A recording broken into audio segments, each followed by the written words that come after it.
And the recovery effort, known as Operation Persistence, was the largest peacetime maritime operation in Canadian history.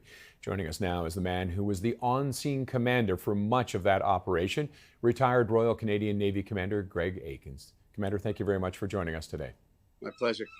You and your crew had a very difficult task when you realized it was no longer a rescue, but a recovery. What was it like for you then?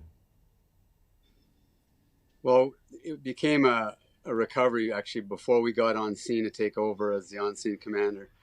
And so essentially it was a very, very large exclusion zone that had been declared. And so our task initially was to monitor and maintain that exclusion zone. So we had a large fleet of ships, airplanes, to keep people out of that exclusion zone, because at that point we weren't sure the extent of the debris field. And so that was very important. Also, there was a lot of valuables, as you've probably heard, on board: gold, gems, a lot of money. And so obviously they wanted to keep people away from the scene.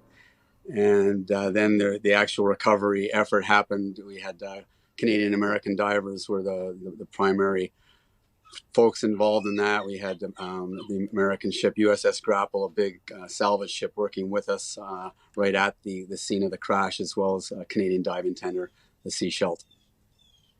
But it took a toll on you, did it not? This recovery, recovering the remains of all the victims. PTSD was something not much discussed back then, but it took a toll on you.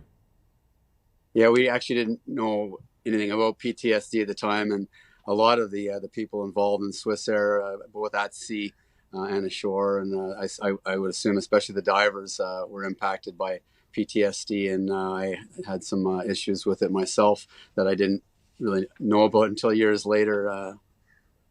How did that manifest over the years? When did you finally realize that you needed some help?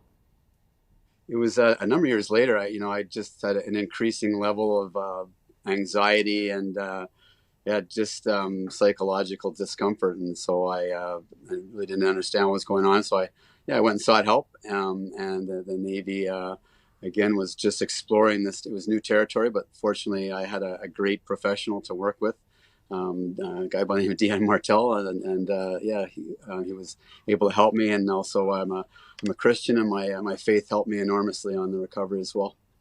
And this, I imagine, did you question your faith after this, or did it make you stronger in your belief?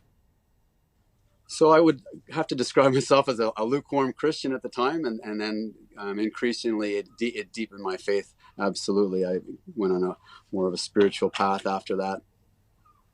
And 25 years on now, how do you reflect upon your role back then and how it shaped your life and your career?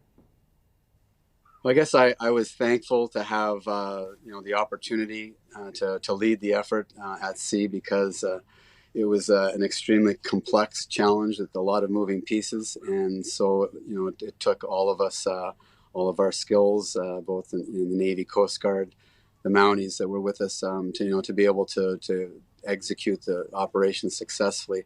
So it was, I guess a good thing from that perspective, a challenging thing, obviously, from other perspectives. But, as I take the long view of it, definitely the most interesting challenge that I faced as a commander at sea. Commander, thank you very much for joining us today. My pleasure. Thank you. That's retired Commander Greg Aikins talking about the recovery efforts on the crash of Flight 111 25 years ago.